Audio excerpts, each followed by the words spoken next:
SULI test. Is anyone familiar with the SULI test?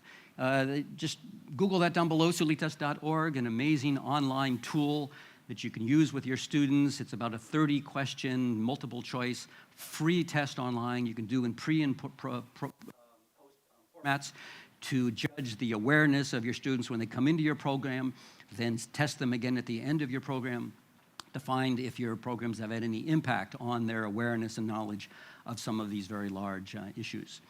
And then my next slide, and I think I'm getting very much to the end.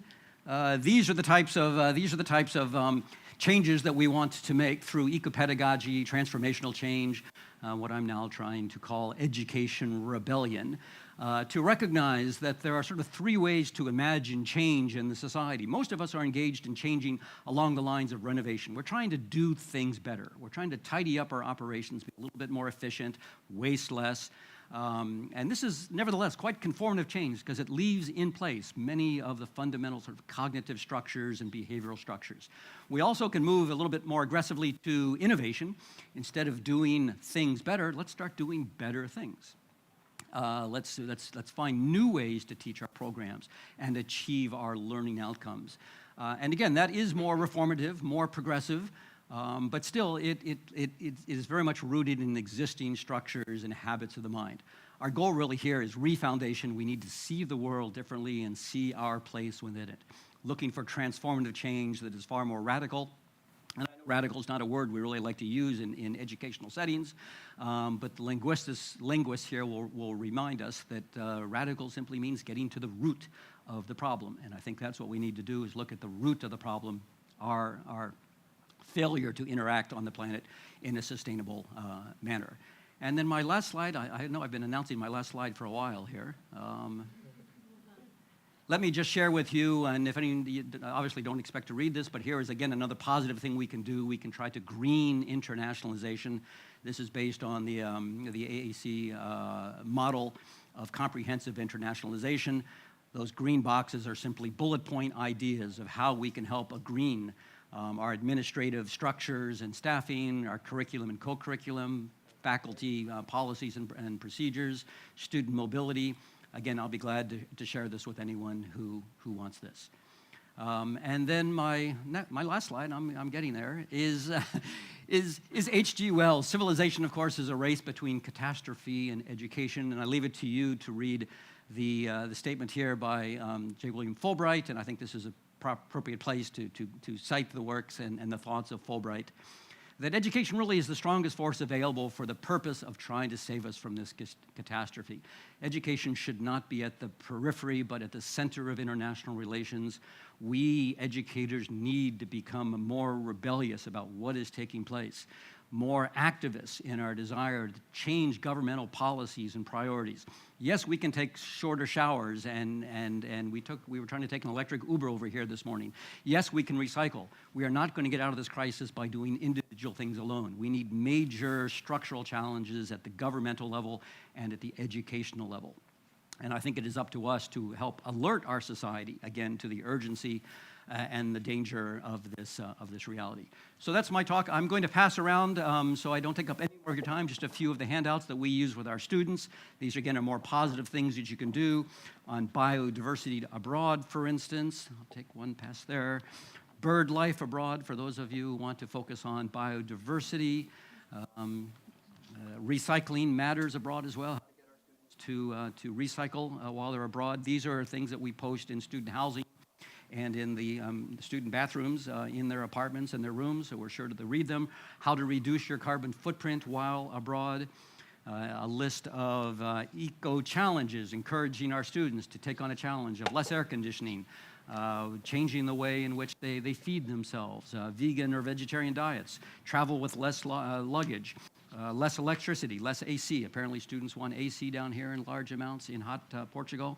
So ways in which we can get our students to focus upon these types of challenges. So thank you very much for your time and attention, and I hope I haven't depressed you so much, because you folks have all the solutions that I look forward to hearing and sharing with you. Thank you very much. Thanks so much, Scott. Next, we have Ivani Frolik from the State University of New York. and who is the co-editor of a major peer-reviewed journal on public planning and urban space, and is very involved in trying to make cities more sustainable. So I'm eager to hear from Ivani. Thank you so much. Thank you, everybody, for being here. And yes, among part of my, so to speak, university life, academic life, is to focus on urban development, particularly in Latin America. And I'm going to talk about this a little bit today. So, okay, here is. But I'm going to talk about urban development in the context of the Sustainable Development Goals and how to incorporate these goals in study abroad programs. It's not that I have the answer how to do that, but my idea here is to bring some experiences of myself, but also other colleagues trying to precisely bring the idea of sustainability in some experiences abroad, okay? But I would start, oops, I don't know what I did. I think I went to, yes. So first of all, these are the Sustainable Development Goals. This is some type of poster that's provided by the United Nations with the 17 goals. And they have something, the goals, that came before them. And what came before them is when I start my involvement with sustainability as an educator. What came before them were the Millennium Development Goals. And the Millennium Development Goals was also approved by the United Nations General Assembly, the same way that the SDGs were. But they were approved in the year 2000, so more than 20 years ago. At that moment, the General Assembly, the 194 countries, 193, they approved 8 goals towards reduction of poverty, reduction of disparities, gender disparities, promoting universal education, equal education for boys and girls, and environmental protection, and so on. And the goal number 8 of the Millennium Development Goals was about partnership for sustainable development. And the idea was that the most developed countries should focus on donating 0.7% of their GDP to the least developed countries in the world, so they could try to meet the Millennium Development Goals. And at that time, the idea was that, so we were talking about the year 2000, the idea was that, well, by 2015, the goals of millennium should be met by all countries. Obviously, it didn't happen.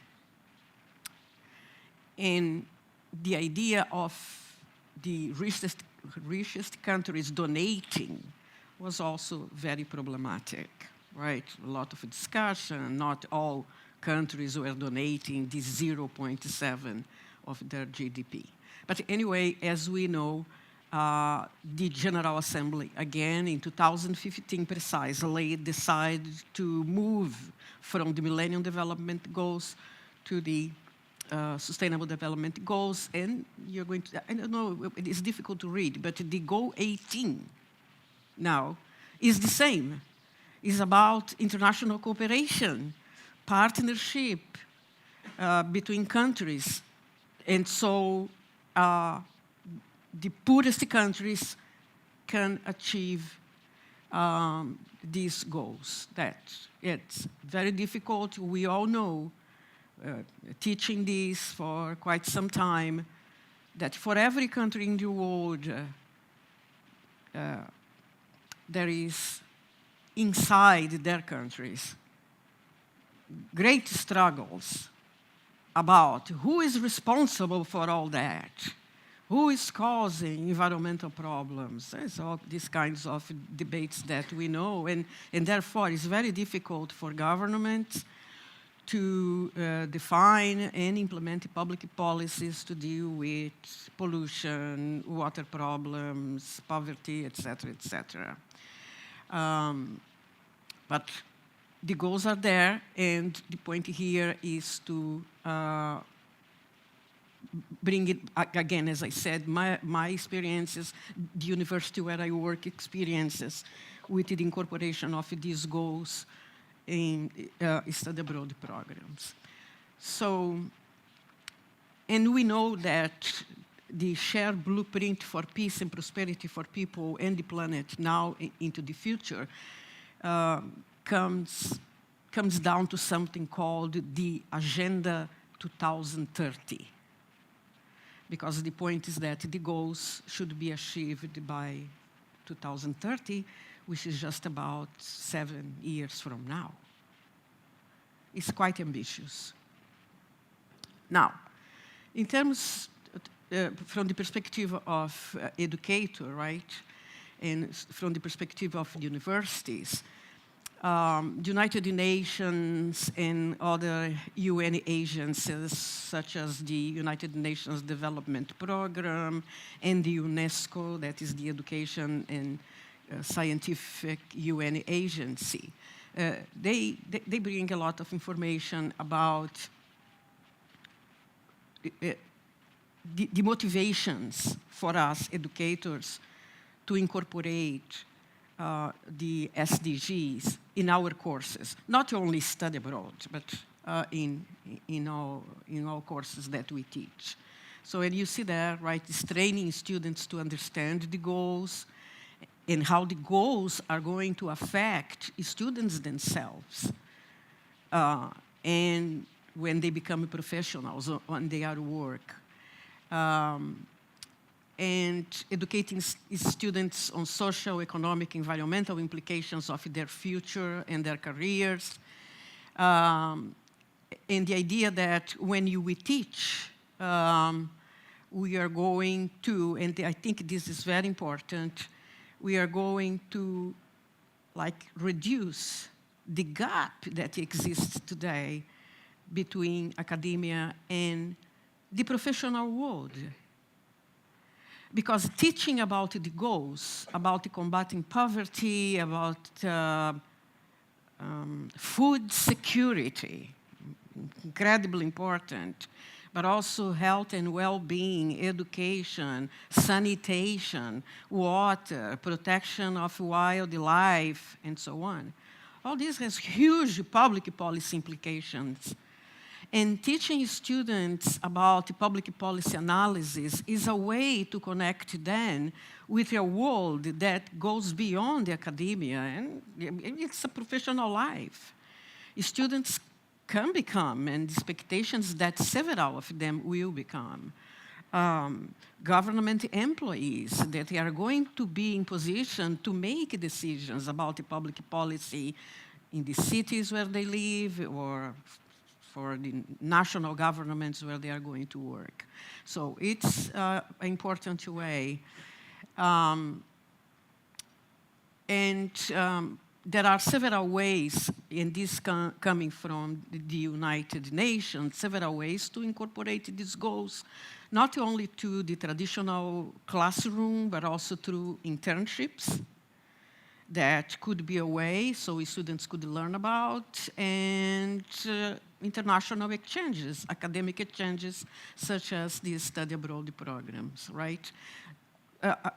About the study abroad programs, I think, my view, that they represent a unique opportunity for students to get out of, say, United States and be immersed in a foreign culture in another country, and in addition to learn aspects, important aspects about politics, economics, and culture of this another country, students also can learn about the challenges, the environmental challenges that the world faces.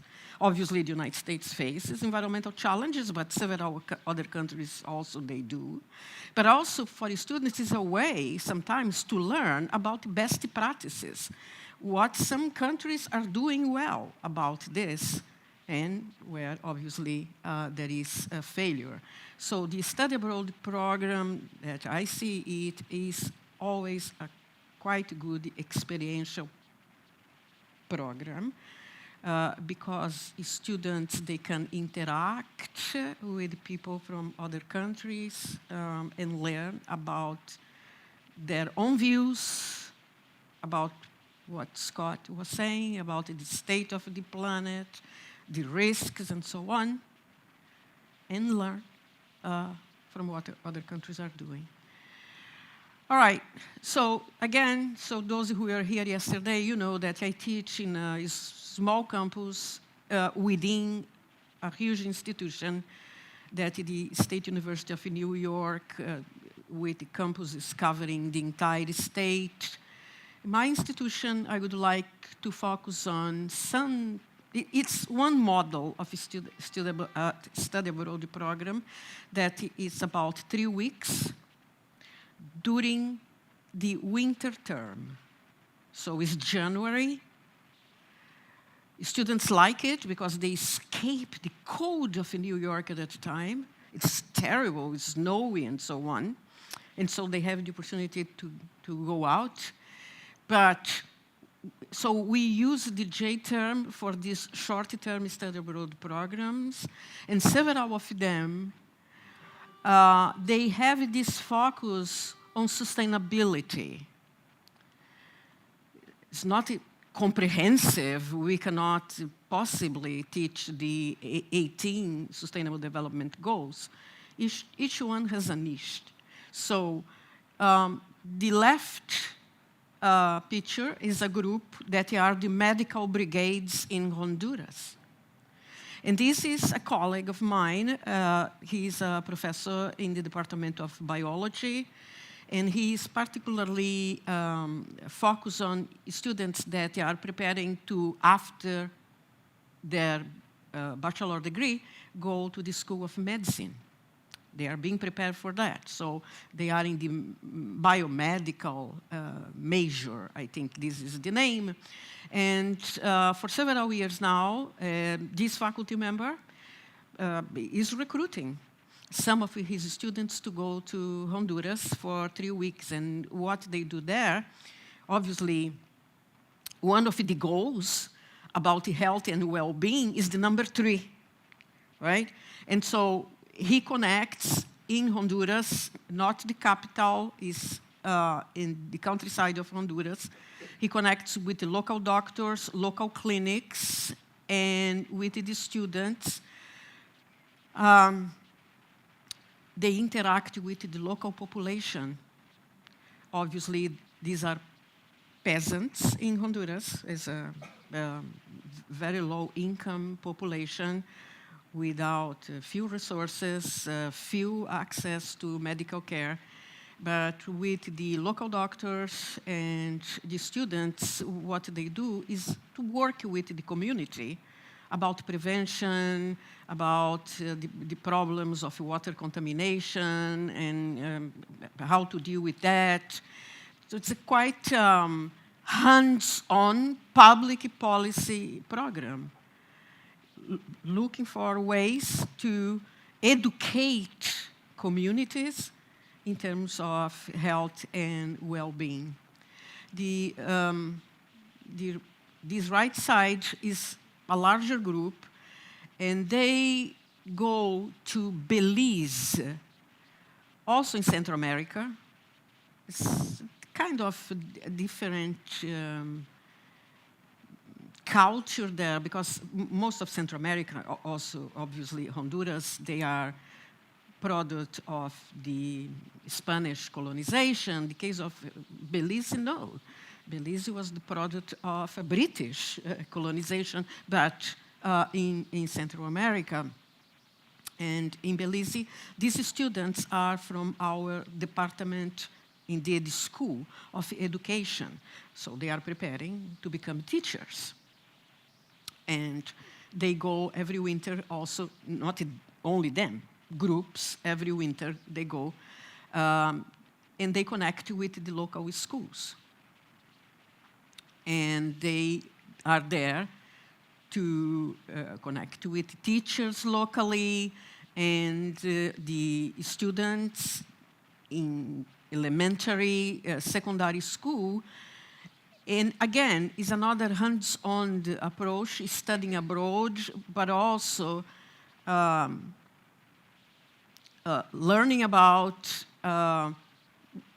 the status of public education in a less developed country. And obviously, one of the goals, the Sustainable Development Goals, I think is the number 4, is about high-quality education, right? And they are in the company of faculty members. They are sharing with the locals, students, and teachers in Belize the main aspects of public education in US. Here is about me, so later on we can talk. I'm not going to extend myself much, but these are 2 different moments. Above is about rural Mexico, where, I had the opportunity to take students there about rural development.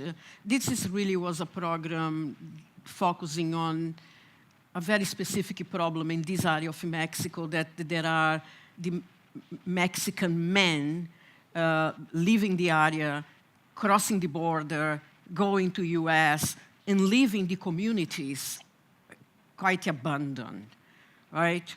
And so myself and students, we connect there with a non-governmental organization that precisely tries to provide support to women and children that are there alone, essentially, and sometimes getting terrible news about problems that happen with their husbands and sons in Mexico, because, the very vulnerable situation of these migrants. And here is the picture that I have. It's on Curitiba, and this is all my point about urban sustainable development. Curitiba is a capital city in the south of Brazil. I was there with students and several times, and the reason is that Curitiba, since the 80s, got a reputation, but got a reputation based on fact, based on evidence, based on public policy, of a city that is making strides towards urban sustainable development. It's not the perfect city, it's a city in Brazil, so Brazil has several problems, structural problems. The most serious, obviously, is the tremendous income disparities in Brazil, socioeconomic. This is the basis of everything. Everything bad that we'll hear about Brazil comes from the disparities, right, between rich and poor. So there is violence, yes, but to look at the disparities, what is going on. So there is a problem with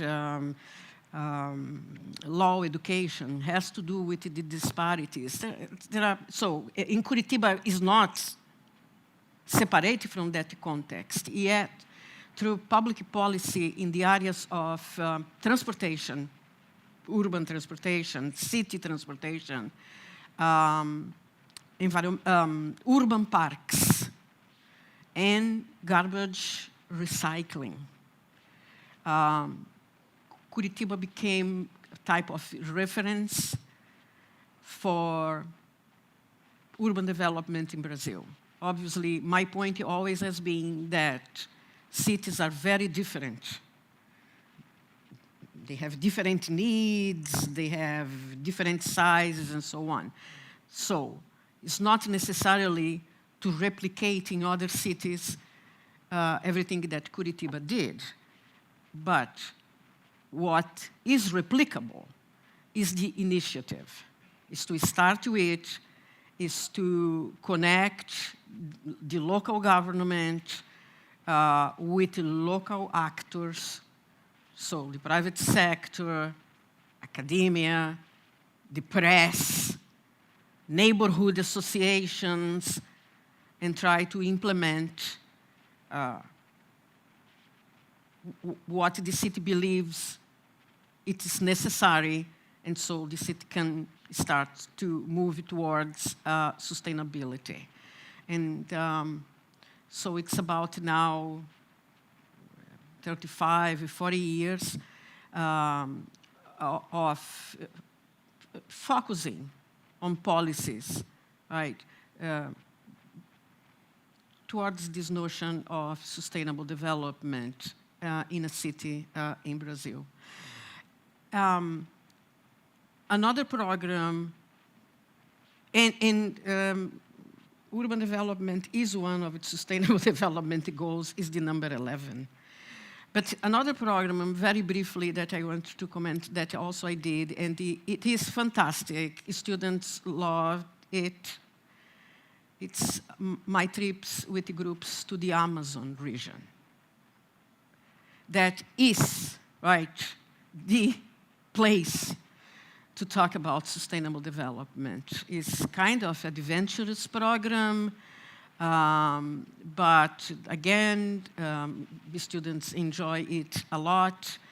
And for us, being there on the river, on a boat, for 5 days and nights, with a local guide, fantastic indigenous Brazilian, speaking several languages, we had the opportunity to and contacting with academics in the state, because the Amazon region in Brazil crosses several states, and in one of the states there is a very important environmental institution, so in connect with them, students have the opportunity to learn about the problems facing the Amazon. There are many problems, as you know.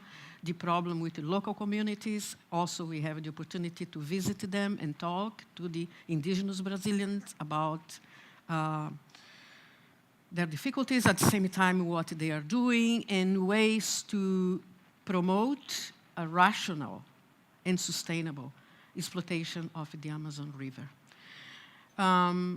We can talk more, so I'm going to conclude based on the research that I did about a variety of models and experiences. We can teach interdisciplinary or just a disciplinary focus like only health, but incorporating the goals in the study abroad programs. So, and the courses that we can develop, they can be in public policy, they can be in education, medical science, environmental studies, urban planning, natural resources, the learning outcomes that we already talked at the beginning, and it's a service opportunity for the students because, like the medical brigades in Honduras, students are really providing a service to the local community. So I thank you very much. Thank you, Ivani. And now we, no, thank you. It was excellent. And now we have the Associate Vice Provost for Global Education at Western Michigan University, Paulo Zagallo Melo, a dear old friend and former member here of the FLAD team. And he's going to talk to us about some of the initiatives that are happening in Western Michigan. Thank you, Michael. Good morning, everyone. I always feel like I'm kind of coming back home and seeing part of my family here in Portugal. I'm going to talk a little bit about what we've been doing at Western, but more than that, I'm here more conveying the view from the SIO, the US University SIO, the Senior Internationalization Officer. I'm, besides being Associate Provost at Western Michigan, I'm also a board member for the Association of International Education Administrators, which is basically the association of all the administrators that work specifically in internationalization that oversee several, so more than one, several areas of internationalization, or in my case, a centralized international office that has all the areas of internationalization under one roof.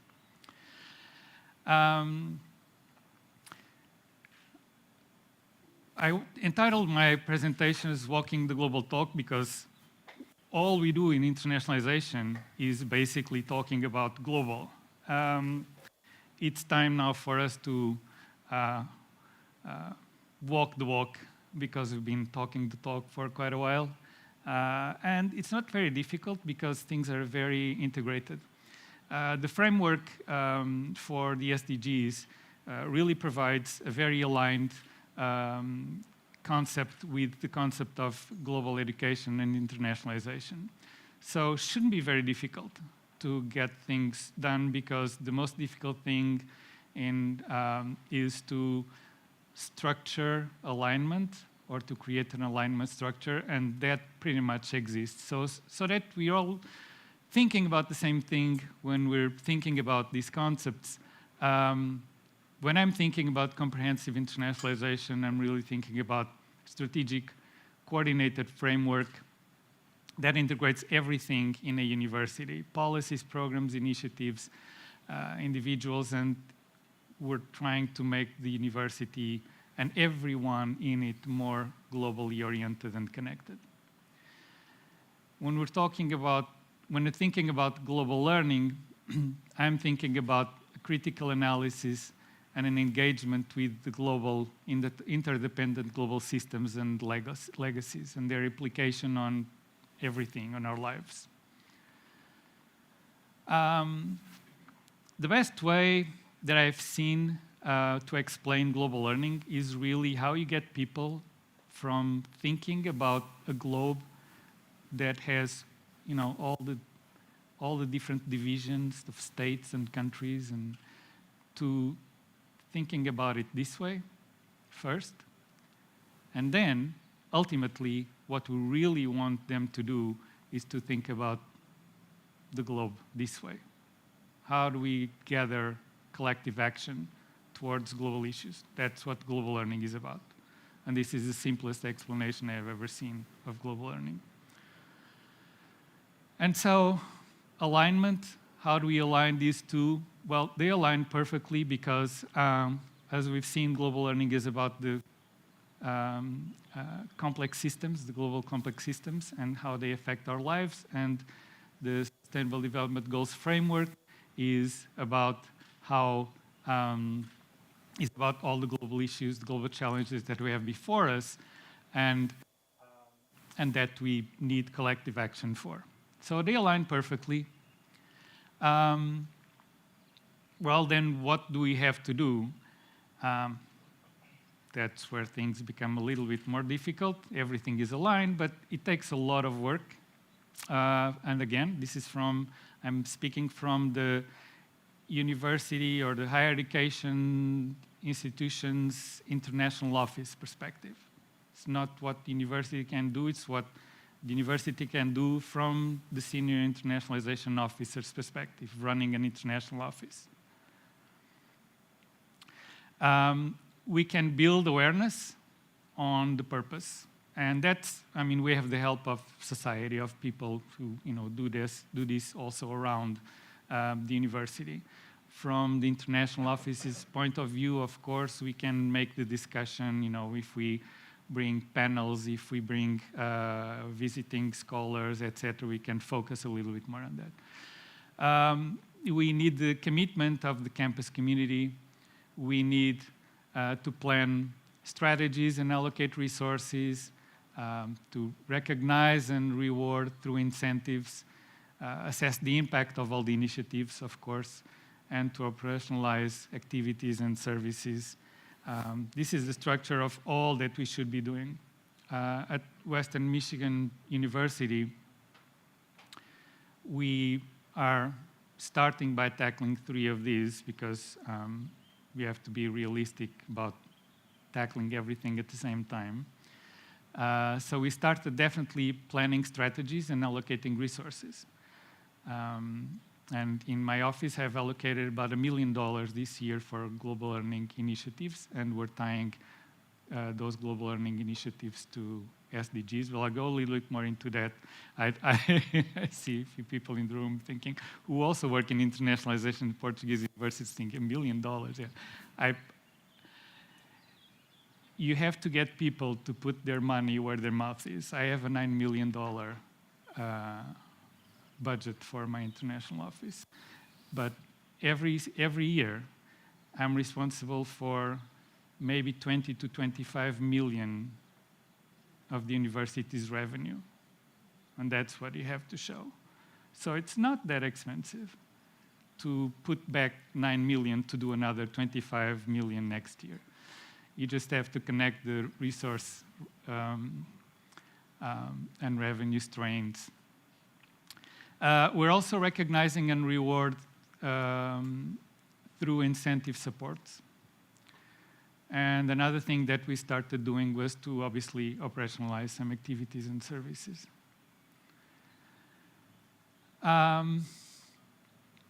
So part of this overall approach is also to address global challenges through research, but that was, again, this is more done typically outside of the international office. What the international office can do is, if some international offices have funding for research and they can allocate that to only research. So, for instance, to fund our faculty to go abroad and present on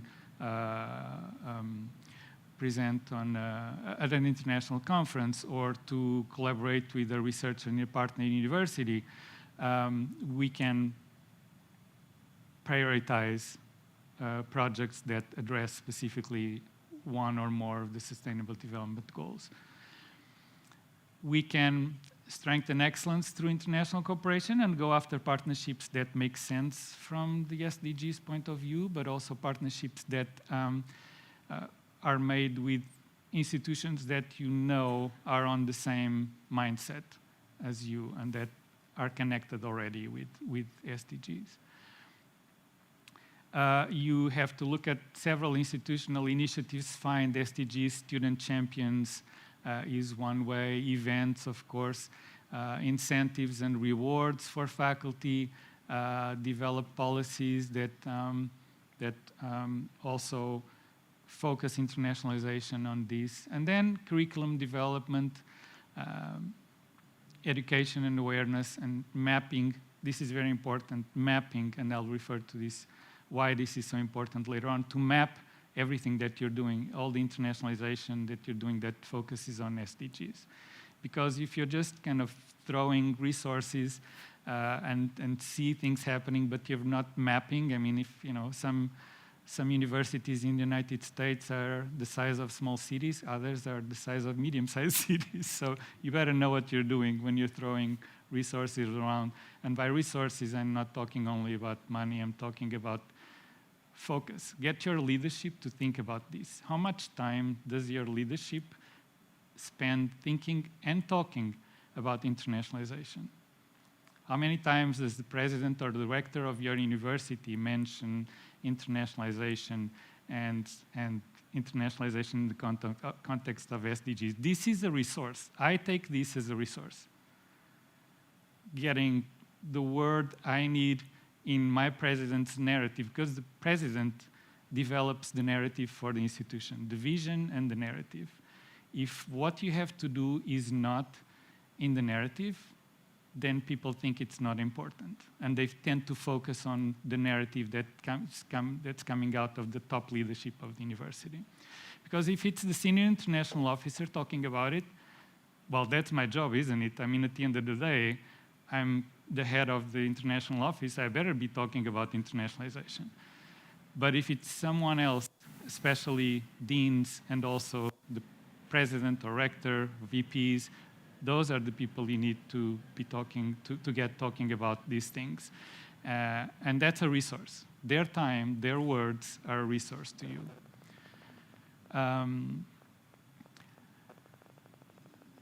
So I'll go directly into the things that we also focused on in terms of action. We're looking at curriculum development. We're looking at education awareness, and we're looking at mapping what we do in terms of internationalization for the Sustainable Development Goals. We've heard here several references to study abroad, which is great because study abroad is the most transformative experience within all the experiences that internationalization can provide to students, faculty, and everyone at the university. In my opinion, it's not the answer, because education abroad is not the answer to internationalization anyway. Never mind the SDGs, it's not the answer to internationalization. Let me give you the US perspective again. In the United States, on average, for the entire higher education, about 10% of the students graduating from higher education study abroad. And this is like doubling numbers from 20 years ago or even 15 years ago. We've been very successful at sending students abroad. We're now at 10%. There are universities that have funding for all students to study abroad. They have a voucher system, or you get into that university and you know you can study abroad. Financially, that's not going to be a barrier. Those universities are typically at 50%, 60% of students graduating with a study abroad experience. They're not at 100%. So they can fund 100%. They're still at 50, 60%. And we're talking about, in most cases, small liberal arts colleges, like Grinnell, like Kalamazoo College, which is just next door to Western Michigan University. They have, 1,500 students, 2,000 students. They can send all of them abroad. Still, they send 1,000. So education abroad is great for the 10%, and it's not a money problem. It's not a money problem. There's another reason why it's not a money problem. One is structural. It's because we cannot get to all those people, because there are people who will not study abroad. The second problem is generational. Gen Z, at least again, I speak from the US perspective, Generation Z is very fond of their comfort zones, more than any previous generation. In the 90s, if you were sending 100 students abroad and you wanted to send 200, you doubled the number of scholarships you had.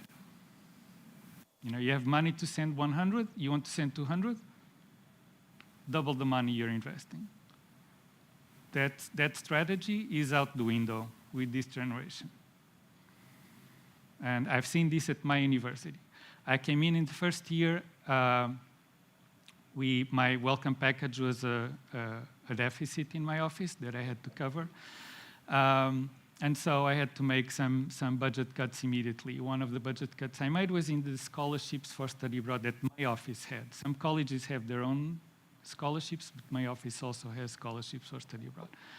I cut that budget by 50%.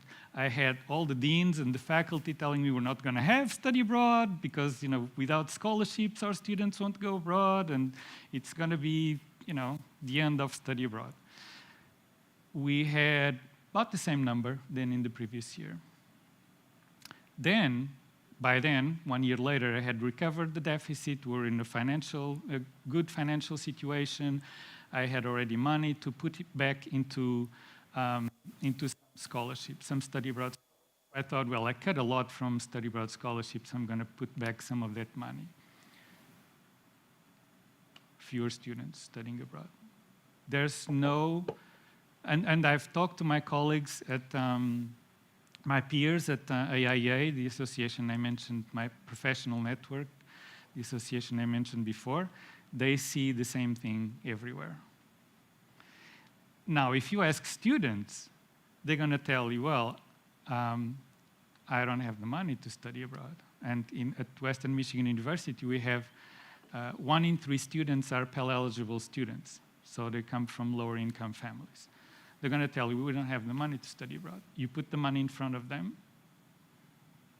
good luck. Doesn't mean that they will take it. It's a more difficult, in terms of study abroad, it's a more difficult generation to work with. So you have two problems. One is structural, permanent. You're never going to send 100% of your students abroad. The second is generational. So strategies for incorporating SDGs into internationalization, first and foremost, global citizenship education and SDGs. Because global learning is the answer for internationalization. Again, SDGs or no SDGs, whatever you're trying to achieve with internationalization, global learning is the answer. And education abroad are smaller components. Important, the most transformative. Again, I like to underline that it is the most transformative. If you can get students to go abroad, get students to go abroad. But you're not going to get all the students to go abroad, not in the United States at least. And not even if you have all the money to do it. So global learning is really the way to go. And by global learning, I mean getting a sense of what the world is about, how interconnected the world is, what are the complex systems we're dealing with, what are the global issues we're talking about, and why should we focus on the Sustainable Development Goals. That you get that into the curriculum. And in the US, we have an advantage doing that because we have a core curriculum, the general education, which is Western Michigan University. It's called Essential Studies, WMU Essential Studies. So all the students have to pick courses from those essential studies in their first 2 years. And we have to infuse those courses with global citizenship education and sustainable development goals, because you'll have 100% of your students going through those courses. It's general education. You have to do it. You will not graduate without taking your general education courses. Anyone in the US education or higher education system knows this. And so that's where the answer is. You will get 100% of your students going there.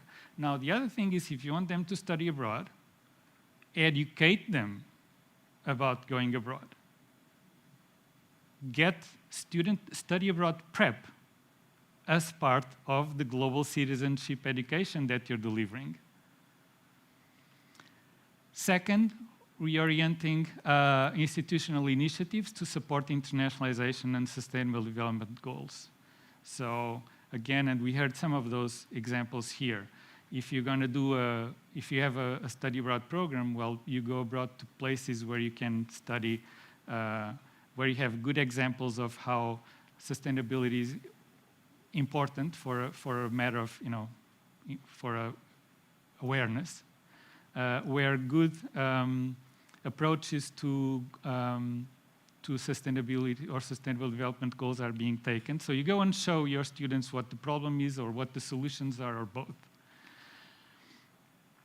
And you can obviously reorganize other things. I'll talk about them also in more detail when I talk about Western. You can focus on international research and partnership activities that support the SDGs.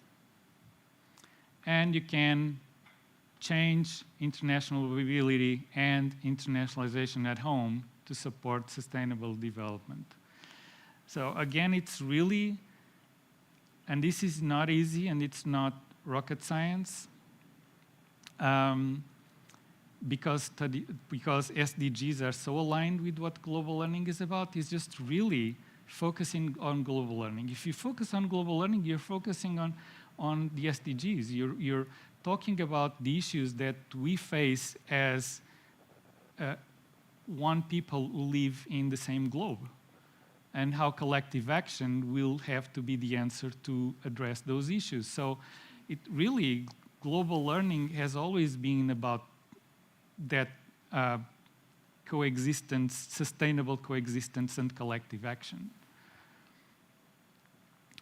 So what are we doing at Western Michigan University? And let me just give you very briefly a little bit of context. So I'm sure that well, there are a few people who have worked with us before here, so you all have heard of Kalamazoo, but I'm sure if it's the first time you've heard of Western Michigan University, it's also the first time you've heard of Kalamazoo. And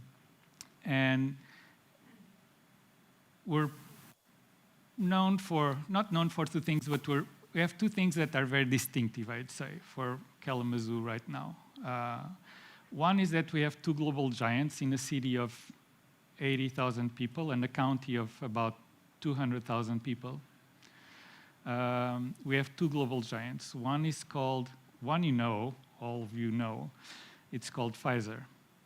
Pfizer's largest factory, their global supply plant, is in Kalamazoo, Michigan. The place that you heard about where the first Pfizer COVID vaccines came out, all those trucks that you saw on the pictures on the news and were coming out of Pfizer Kalamazoo.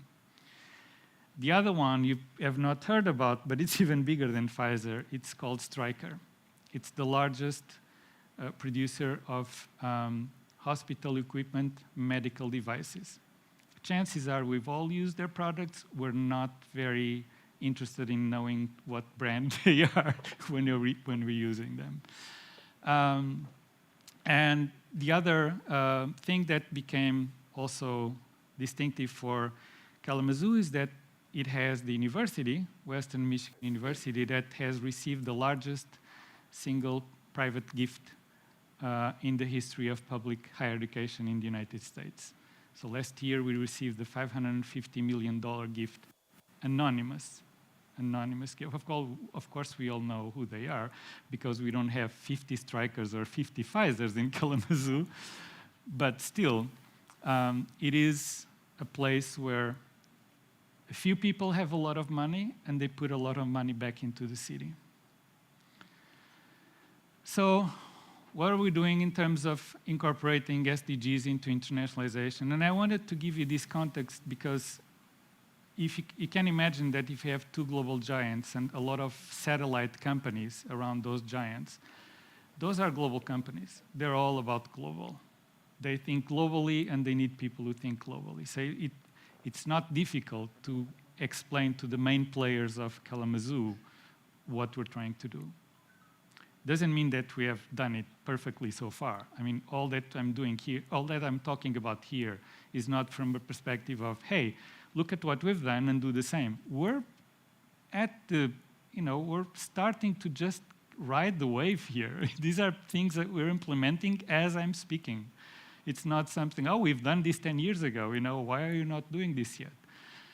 The Global Engagement Program is a program that we've developed 4 years ago, where we've pulled some general education courses, those courses that all the students should take.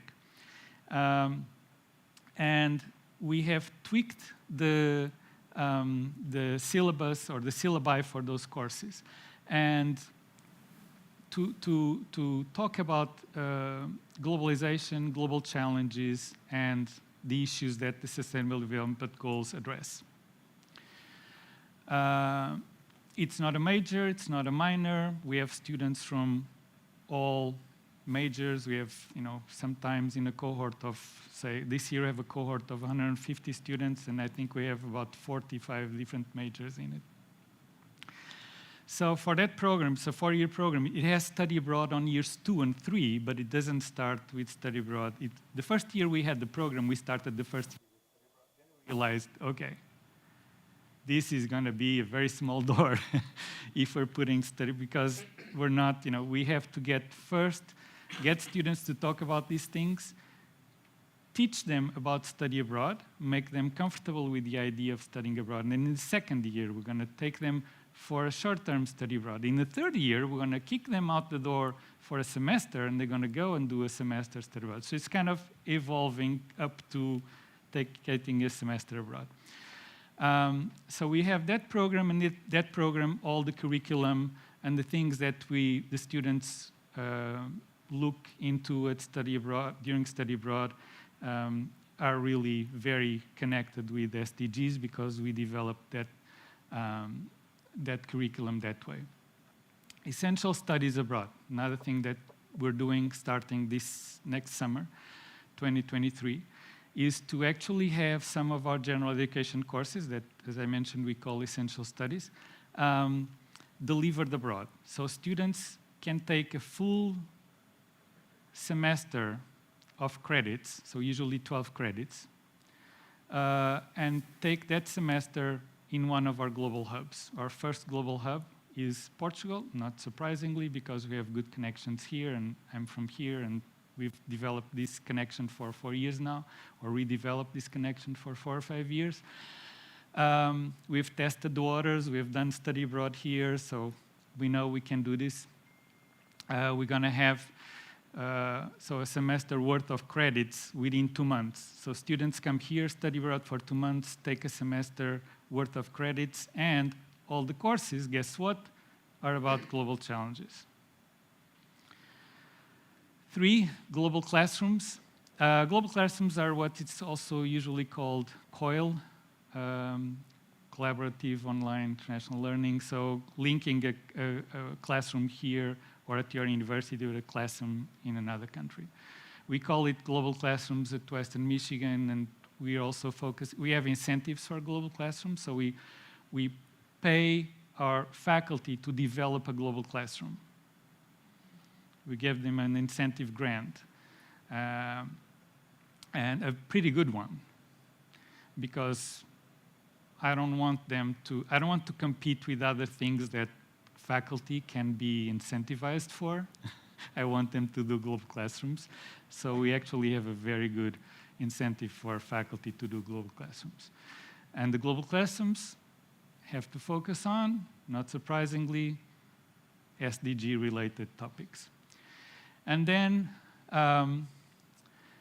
last but not least, it's actually one of the places where we started, was getting a group to work on getting Western Michigan University on the Times Higher Education Impact Ranking. And we're also working now on an application for the SDSN, which is Sustainable Development Solutions Network.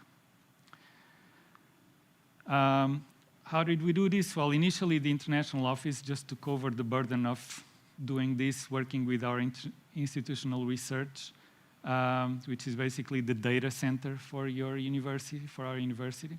And we worked with them on gathering, see how they could gather the data we needed, and then I had a team, 2 or 3 members of my leadership team working on this with me, and we reported it to the Times Higher Education Impact 2 years ago for the first time.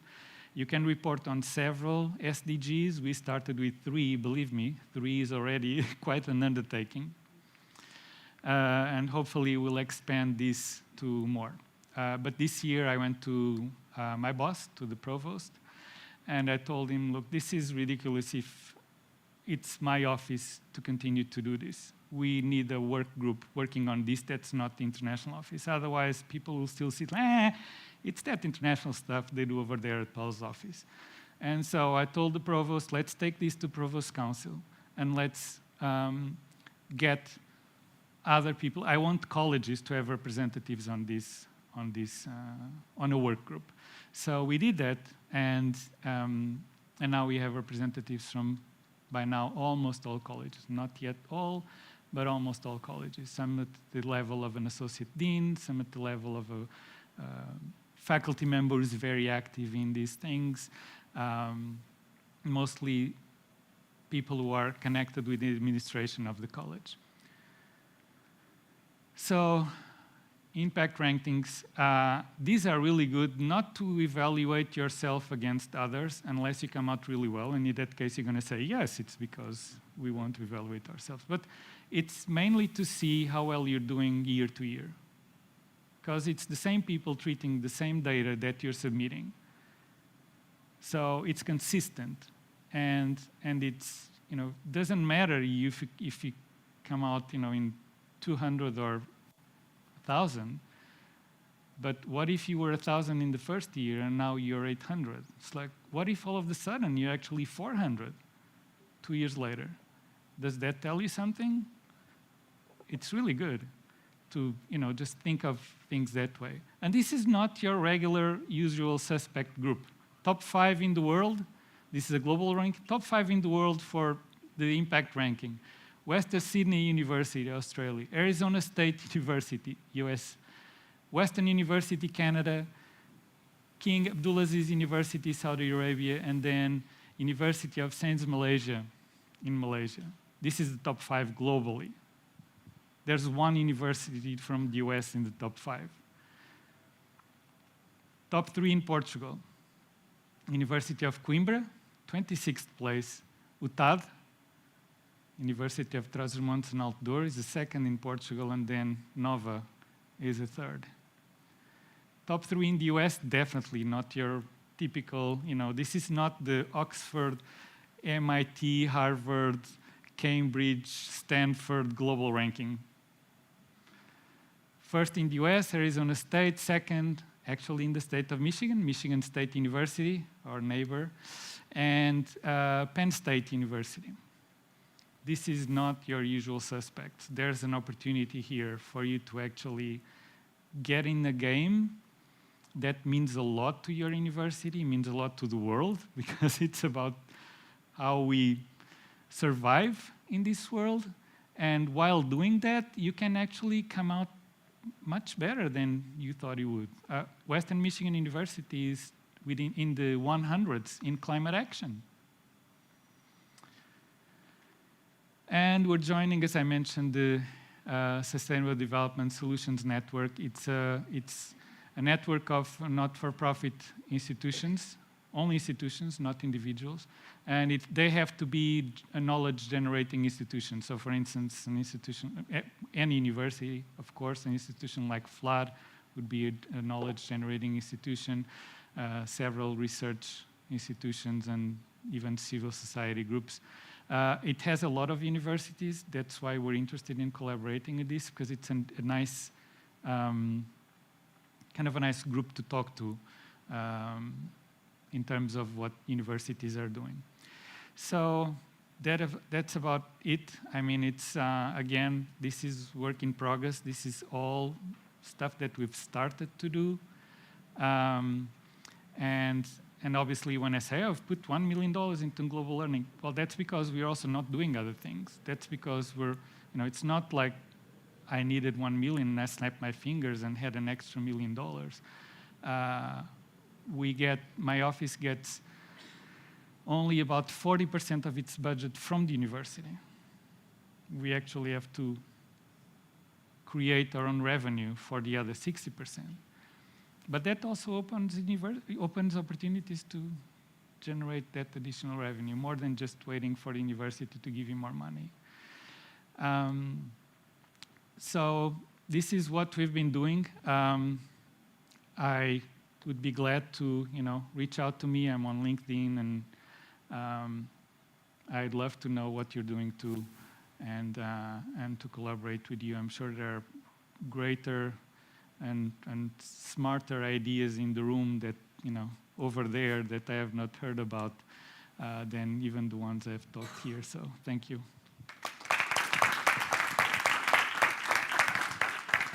Thanks, Paul.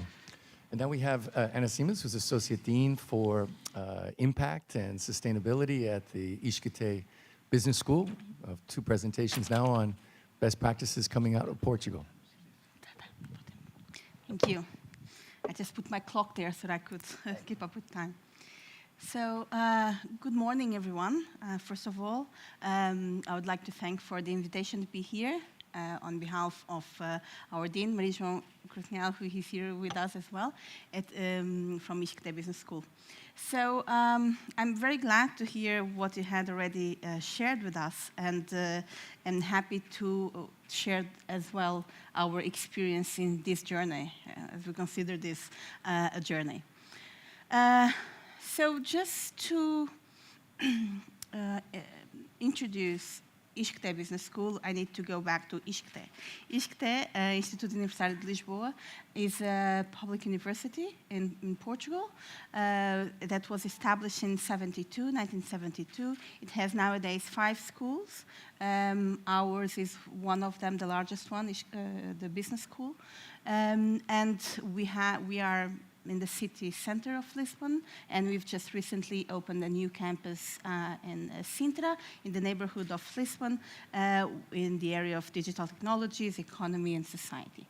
So it's a pretty diverse university setting where we can explore some multidisciplinary work as well among our colleagues. In total, over 11,000 students and over 300 faculty. I won't give all the numbers. You have some numbers here. I thought it would be important to bring this because we also need to see it in perspective, right? Because we have very different realities nationally and internationally, so I just brought some numbers. When it comes to the business school itself, we're talking about 4,000 students enrolled in our degree programs. We also have large amount of foreign students that come, incoming students in the study abroad programs, let's say, and Erasmus students and so on, and international students that come to do the full program with us for the whole time. Different programs at different levels, undergraduate, masters, and PhDs as well in the area of management in general. But if we want to talk about the integration of sustainability into our school, we need to think about the integration of sustainability at ISCTE as a whole. So I would say that sustainability is in the genes somehow of the university, considering the topic it has been covering since it was created. But I would say that a more integrated approach to sustainability has been taking place in the last 10 years. 10 years we started with a group, social responsibility group, that then slowed down a little bit, and in 2016 more or less, we started a very, very, very committed approach, of course led by the leadership. That's what was mentioned here already, how important it is to have the sponsorship from the top management of the university and of the school as well. So by then, we were looking for what is called the ISO 14001, so environmental management system, and that has made us make a very serious path, let's say, and we started that way. So, for instance, the norm, this is an international norm, requires a policy on environment. But pretty soon we realized that we didn't want an environmental policy. We wanted a sustainability policy because we're taking a more integrated approach into sustainability, even though the environmental dimension is so important, and we can see the waves that Scott shared with us and how important that is because we need a planet to live in. So I'll go through some of the topics that I thought could be of interest to share. And the sustainability policy, of course, I want to read that, but it's for you to have an idea that this was very important as a starting point to see how sustainability integrates and can be integrated to everything we do. From the teaching to the research, to how we buy things at university, to how we live on campus. So it's encompassing policy that try to touch upon the very aspects and to guide our behavior. As I was mentioning, we took a governance approach to sustainability in the sense that we were at a university that already had about 10 years of a quality management system, ISO 9001, and that truly helped because we had processes in place. We had the internal governance structure that was already used to this kind of approach, and what we did was we built on this quality management system, we built the environmental management system. And that was really, really helpful. So this is to share with you very briefly, the organizational structure that we have at this integrated management model. So first it was the environmental management system, and later on the social responsibility management system. So there's also an ISO 20000 on social responsibility that is not certifiable, but we do have a Portuguese norm which is certifiable. So we went for that. Again, in the learning perspective. So how can we establish procedures? How can we develop internally the environmental dimension, the social responsibility dimension that encompasses social and environment as well, and governance? How can we put this in place in a very structured way? So we started having like sustainability director, sustainability manager. I was listening to Paulo about where should these tasks be. And I fully agree with you. It's not for a specific department to develop. It has to be, if it's a department at the director level, at the top management level. And that's how we proceeded in this case. So the Office for Quality and Studies, they have as well the sustainability area at ISCTE as a whole.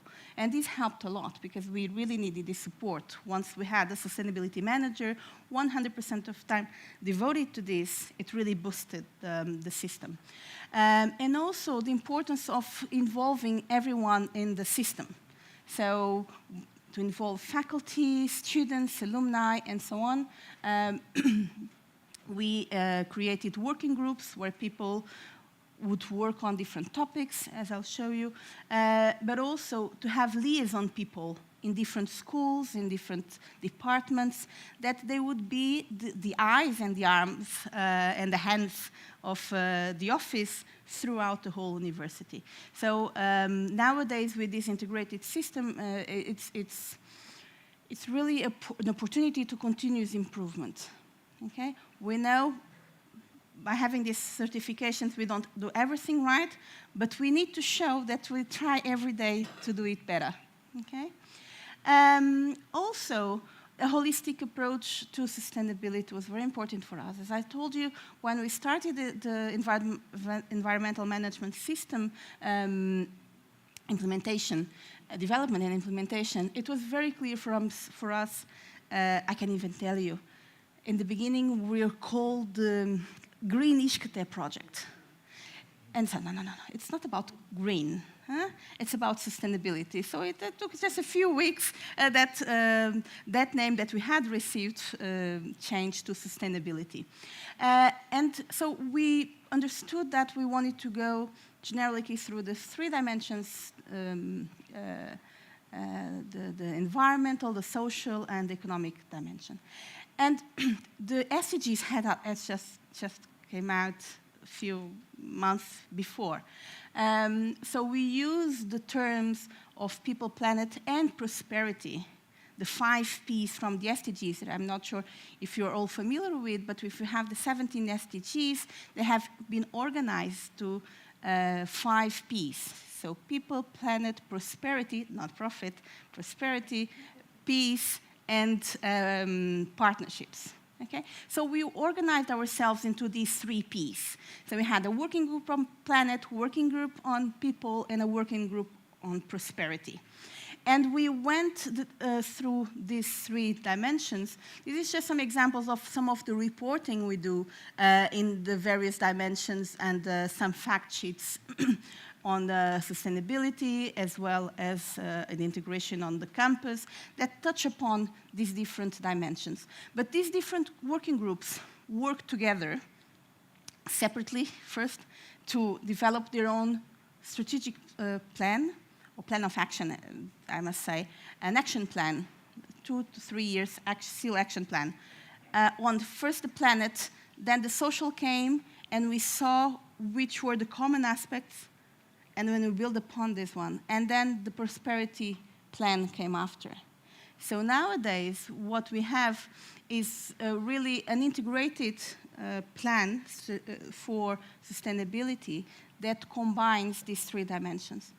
But this is a journey, it's a process, as I was telling you. It's not something that just pops up, right? And that we say, well, now we're doing this.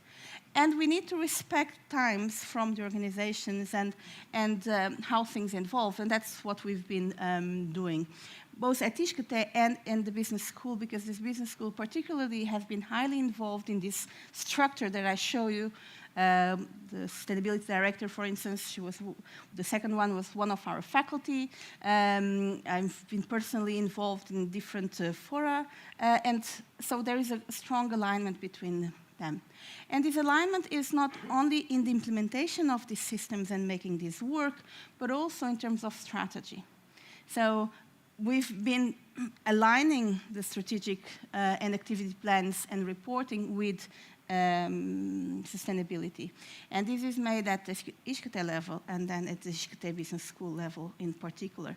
For instance, we had these plans that I told you more related to sustainability, and then the rectorship strategic plan had a specific area where it commits to the accomplishment of the sustainability plan, meaning that it was recognized as important. It's not something aside from what we do, but it really cuts across everything we do at university. And the business school as well has aligned its strategies into this, this sustainability aspect as well. And some reporting here. For instance, at ISCTE as a whole, we've developed the sustainability report, that was a very powerful tool, not only to engage people, because they have to provide the data as well, and we know how much time it takes, but then in the end, people were proud of what we've accomplished, and often we didn't even realize that so much had been done, even if so much has to be done still. And the business school in particular, we have adhered more than 10 years ago to PRIME.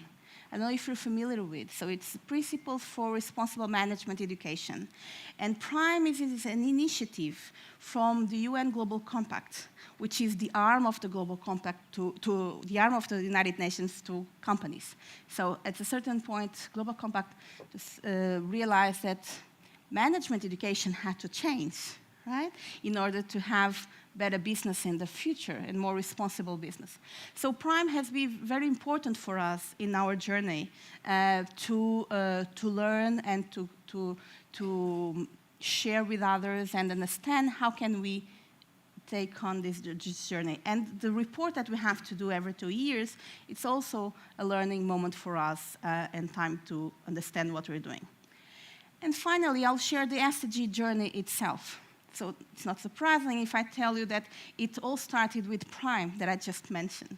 So in 2017, there was the Global Forum in the UN and the visit to, not in the UN, it was in the US, and there was also a visit to the UN, where we were there participating, and we really saw, well, there is a movement. Business schools are taking and entering the wave of the SDGs as well. So a lot was being done, but not with this SDG framework that it has been said. They were approved, ratified in 2015.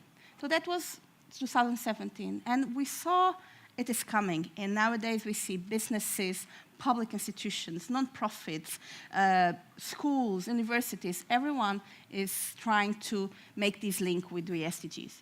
So that's when that started with the full support of the leadership, which is key, as was mentioned. So as soon as possible, we started with the SDG mapping, which is not an easy task.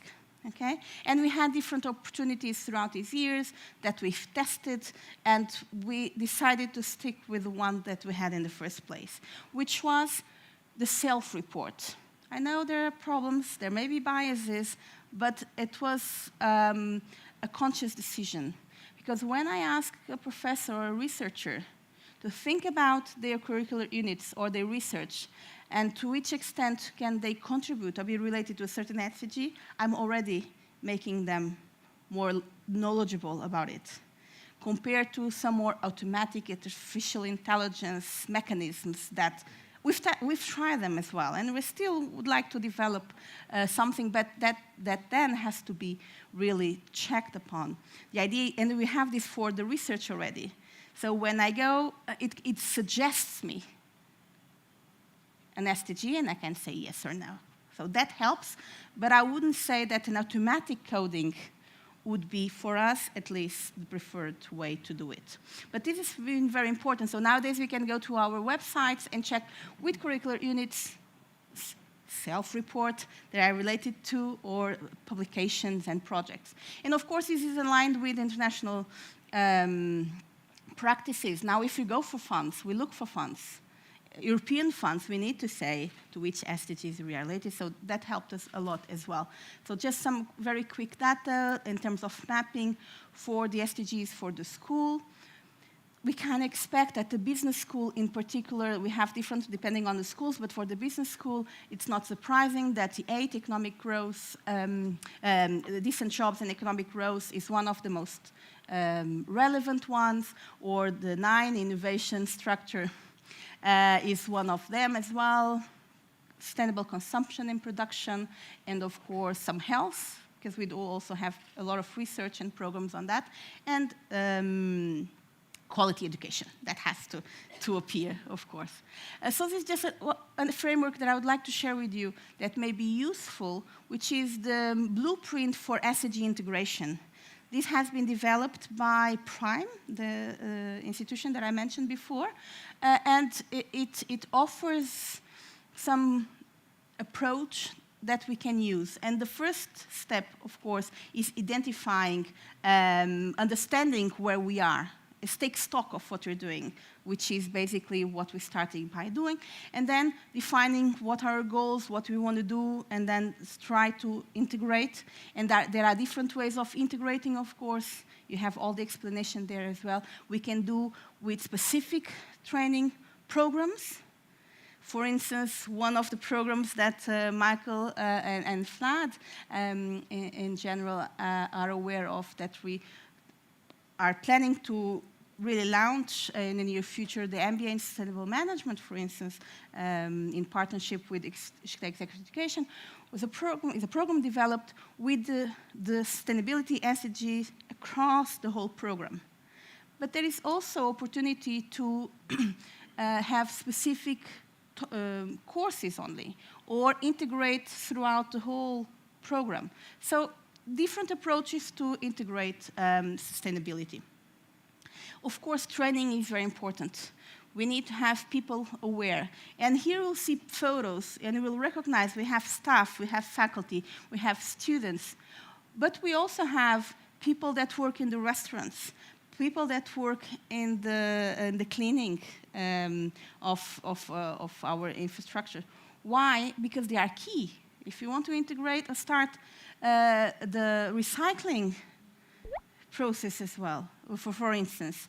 Of course, it doesn't work if I just have the beans. So we have to educate the whole chain. So that's something that we've been doing. It has been very important, and still there's a lot to do. In terms of rankings and ratings, and that's interesting that you mentioned the Times Higher Education impact. So we went for the first one for the inaugural edition. Really, let's see what it is, but it must be good in terms of not the output, as you say, but as a process. What can we take from there? Our ranking did not improve, by the way, in this last year. It did decrease in total, but that doesn't make us scared. It's also the amount of institutions that have entered. So we are not talking about this amount, but this amount now. So of course, this has an impact. But also, we are very well aware that, for instance, universities that have their own sports center, they have museums, they have hospitals. Of course, they need to rank much better in certain dimensions, and we need to, as any ranking, to make it in the relative terms, let's say. But it's very important. Positive impact rating as well. Students rate us. Okay, so that's something very important for us as well, green metrics and some other ideas. Some partnerships, SDSN as well, that we are members of, like Paul was mentioning. It's a really interesting network. And the SDG Academy is for free, some resources online I would highly recommend.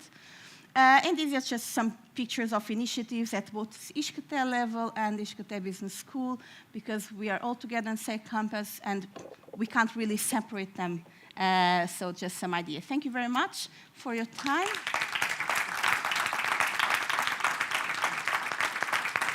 I forgot to mention, of course, the coil that I had in mind to refer how we integrate into education as well.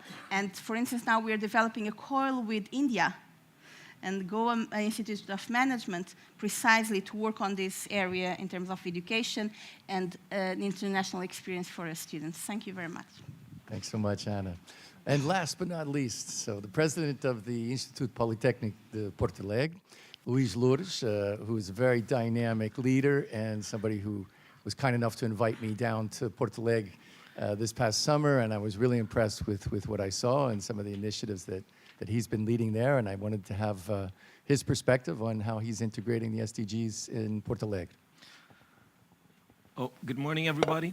Thank you a lot, Michael, not only for the invitation, but also for the kind words at the start. And since we're talking about sustainability, I have been taught that I am in a very unsustainable position right now because I'm in between yourself and lunch, and so it's not a good position. We are already ahead of our schedule, so I'll try to be fast.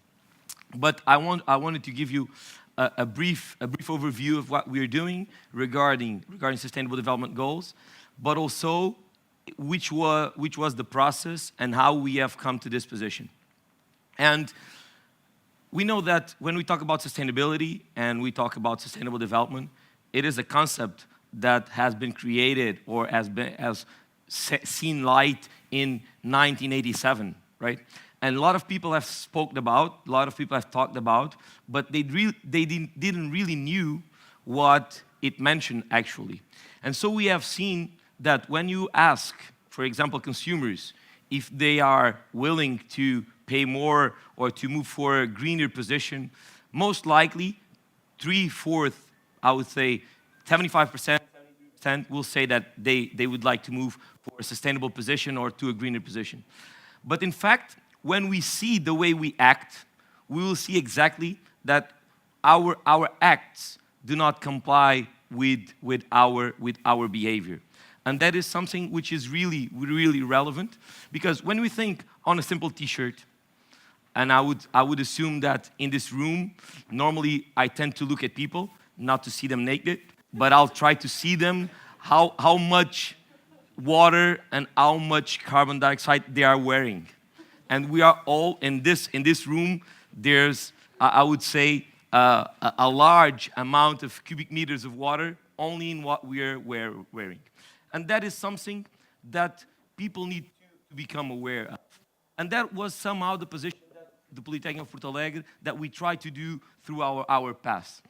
And because we all know the data, we all know the facts, we all know that we are consuming much above the planet's capacity. If you look there, and if we see, I'll try not to ruin this, this doesn't point, but if you look there, in Portugal, May 26th would be our overshoot day. This means that the consumption and the resources that we have consumed in May 26th would be the amount that we should use for the entire year.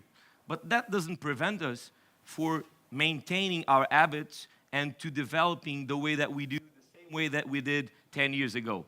And we all talk about SDGs, we all talk about sustainability, but in the fact, and fortunately, the US do not rank the worst in this slide, but if you see there, if we all lived as, for example, the Australian people do, we will need at least 5.2 planets so that we could live. And so it is really, really bad that we all know the data, that we know that if someone lived, for example, and we go there and see the way the US lives, you would need at least a country 2.3 times the size the country is, and we're talking about a very large country. And so these are some facts that we know for sure, and we need to do something about. And when we're talking about translating these data into higher education institutions, there are lots of things that you can do. You can add it into the curricula, you can try to add it into your research, you can try to integrate the design process and to the design thinking into a way of doing things. But in fact, what you really need to do as the academia, and this was our starting point and the way that got us here, is you need to emphasize the problem, you need to show the problem, but then you need to involve and to inspire people. And in order to involve people, and we are a very small-sized higher education institution with 3,000 students, and so if we influence only our students, it is good, but it's not enough. And so the positioning was somehow, what could we do in order to make the SGDs part of the process? Of course, that we have asked all our professors to include them somehow in the syllabus of their courses. We have urged our researchers to consider always the Sustainable Development Goals as part of their research strategy, but that was not enough. And so, and since perspective is almost everything, we try to influence people, and not only the academia, but all the partners and all the other researchers and the other universities that are our partners and that work with us.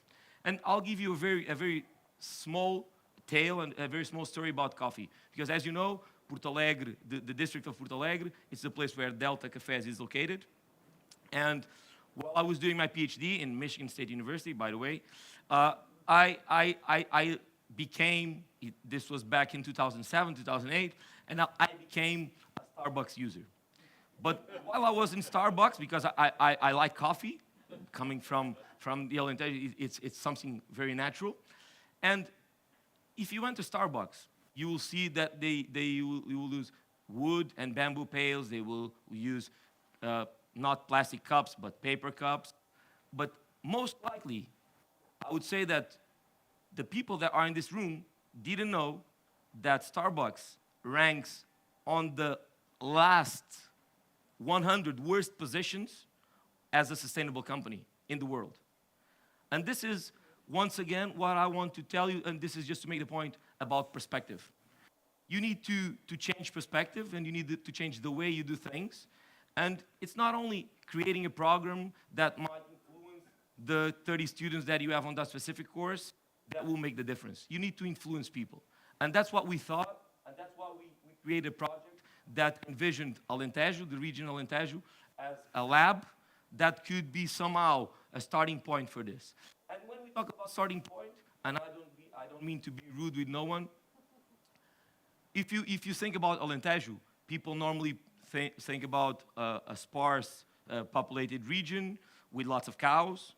And there are some people that talk about sustainable development and they want to convert, for example, a cow into a demon. Why? Because the way you produce them, the way you feed them, the way you produce the food that they eat. And that is not true if you think about the mode of production that you use, the way that you farm them. And so when we think about these problems, and I saw there, for example, University of Coimbra as one of the universities that ranked better regarding SDGs, one of the measures is to quit beef from the canteens. But they serve beef 3 times a year. It doesn't make a difference in terms of global impact. That's just something to advertise. It's not something to create an impact. And this is what we mentioned. We wanted to involve companies, involve the industry in this perspective, and to create a difference in terms of how can we manage to be competitive and how can we manage to influence people. And so, for example, Delta, which is the largest company located in our district, they have a long history of sustainability. They started it even before the concept was somehow designed in 1987. So the first project that they designed related to sustainability was back to 1961. And they have lots of projects that involve people not only from the academia regarding research, not only from secondary schools, but since kindergartens. And this is the way that we believe that we could do it. So we try to get inspired. For example, we have lots of research projects with them. What to do, for example, with the surplus of the coffee.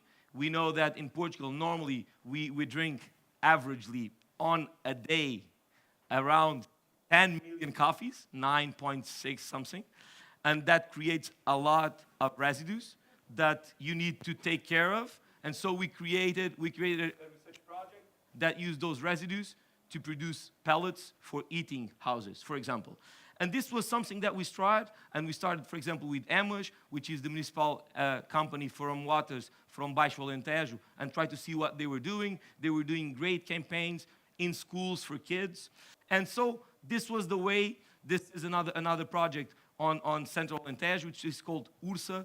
They were using compounds and the residues from agricultural production to produce a compound for agriculture. And so another project, Plástico Carvões, but I don't want to fix myself on the project, because our main goal in terms of moving to SGDs into the academia was, we started for sure for integrating them in the curriculum, because we wanted our professors, our researchers to be aware, but also the students to be involved in this process since the beginning, not only in the classroom, but also outside on research projects in our campus, which is Eco Campus. And I'm showing you some examples of what we have done. For example, we came to local producers and we asked them, which problems do you have that we might help in a sustainable way? For example, this is a company from Porto Alegre, the district, which is called Picos Sabor. They produce and commercialize, I don't know if you see, the fig from Apuntia, right? And they had a huge problem, not only to export them, that was not a big issue, but to sell them fresh on the market. And so our students developed and create sustainable packaging for them that they could use in those issues. And those little thing, this is another project on a similar perspective, but the main thing was to integrate this on a very broad way, not only into the curricula, but then make a match into research, and ultimately to involve the society as a whole. And that's how we wanted to make a difference, and we wanted to create a difference in terms of process, and also because as our colleague mentioned, about we were the first higher education institution to be certified as a quality assurance system back in 2009, and so the process was very clear, and we knew that we needed to do something, and so we created, I would say, an integrated territorial intervention, which is named out of Guardiões, like the Guardians, which was created to develop what? We wanted to create a way to make these SGDs as broad as possible and to reach as many people as possible. And so we have created lots of processes regarding for international conferences, regarding for cleanup days on natural parks, and ultimately we have our social media that every single day we created a kind of in Portuguese and in English, something like, if you don't know, now you know it. Something related to the SGDs that you know exactly what's going on, and every single day, if you go there today on the webpage of Fórum de Energia e Clima, which is our partner in this, you will see that every single day they will create a new approach for integrating this in order to reach as many people as possible. And our last, but not least, I would say so, move is we have managed to create with RTP3 a specific project which is called Hora de Agir, and every single week during the weekends you will see, sometimes me, sometimes others, normally the president of the Fórum de Energia e Clima, Ricardo Campos, he's always there because he is our leading partner on all the Portuguese-spoken countries. But this specific program now, which is about the way that we move into our sustainable development goals, has currently a number that range from 2.6 to 4.2 million viewers a week. And this is the way that we think that we could make a difference, because that is not important to reach 3,000 students. Of course it is. They can do it. But it is really important make these contents as scientific as possible, right? We don't want to say just that we quit beef from our canteens, right? Not that this is not an important measure, but it is not the measure that is going to make a huge difference. We have all spoke here about, for example, reducing the time that we shower. All those measures are relevant, but only if they are taken by a large number of people. And so this is the way that we started. This was the reason that we started. And I will finish with a video which is not ours. It is something that you will just see. But because that was the video that motivated us to do this path. And it is really based on the fact that the greatest, as that quote, the greatest threat to our planet is